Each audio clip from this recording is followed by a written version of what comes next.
There's a bear living near every single Russian household. Just ask any internet user, they'll confirm. And funny enough, we Russians actually play up to this stereotype. How do Russians tame these formidable predators? And who came up with the idea in the first place? Sorry, Leo.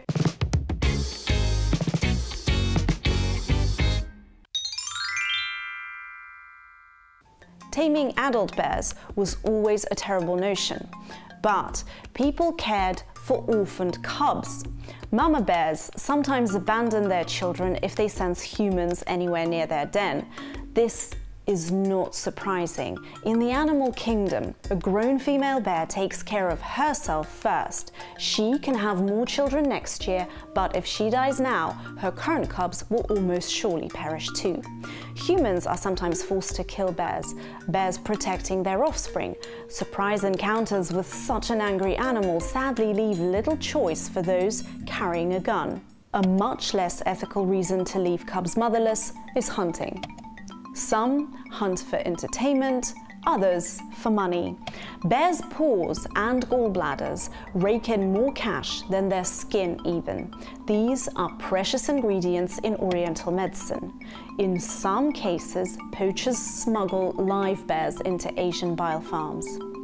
All of this happens to fully grown bears, while cubs are left to fend for themselves. And this is where biology kicks in. It's scientifically proven that baby-shaped features like big eyes, a large head with an unproportionately small face, and short limbs activate our parental behavior.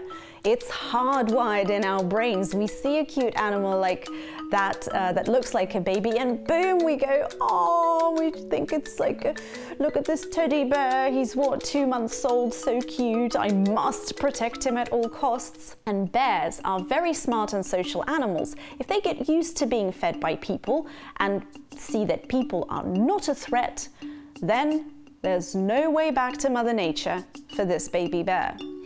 Even if a matured orphan is released into the wild, he will keep coming back to humans for food. For all he knows, they're not a threat and they feed.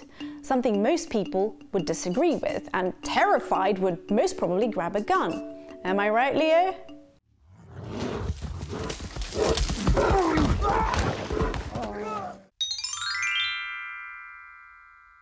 For bears accustomed to humans, there's only one possible future: to stay with their adoptive parents of another species for good.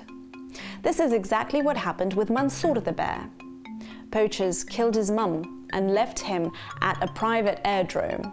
Pilot Andrei Ivanov found him, and when zoos and sanctuaries wouldn't have the baby bear, Ivanov decided to keep him and learn to take care of him.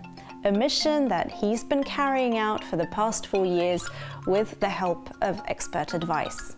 Another domestic bear, Stepan, also came to his humans by accident. He couldn't catch up with his mother and fell into the hands of hunters.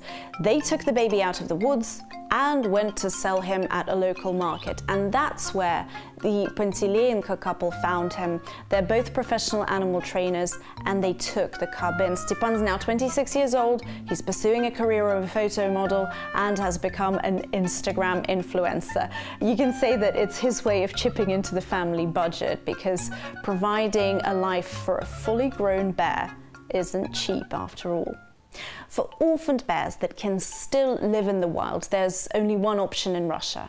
The Pazhetnov Bear Orphanage is located in the Tver region, less than 200 kilometers away from Moscow. This bear rescue center of the International Fund for Animal Welfare has been operating for 20 years now. It's led by Valentin Pazhetnov, the author of the world's best method of rehabilitation of wild orphan cubs of brown bears. And notice that I said rehabilitation. It's because this center is one of the few places where bears are raised and then released into the wild. The secret of Pazhetnov's method is to minimize contacts between bears and humans and not become attached to the cubs. The most important thing in this method is that the bears should remain afraid of humans and the traces of human life. Everything else is unimportant. This is the third generation of the Pazhitnov family working in this center. When working with a bear, the most important thing is not to start loving him, to treat him so that he thinks he is your friend. There should always be a clear distinction between the fact that you are a man and he is a wild beast, a bear that must be wild. And all possible desires of the cub to lick your hand or touch you with their paw are immediately stopped, and we keep a certain distance from them, so that they understand that we are not friends at all, that in their future they will be on their own. Sometimes, yes, I do want to pet the bears, I want to touch them, but with this type of work, it seems to me that it will only have a very negative effect on the bears. The best place for a bear is the forest and taiga, and not the houses of Russian people who by chance began to take care of these incredible predators. You can find out more about Mansour, Stepan and the Pazhitnov orphanage by following the links in the description box of this video. How did the brown bear become the symbol of Russia? Why not the polar bear? While we cover these issues for you, let us know what you think in the comments below. Thanks for watching.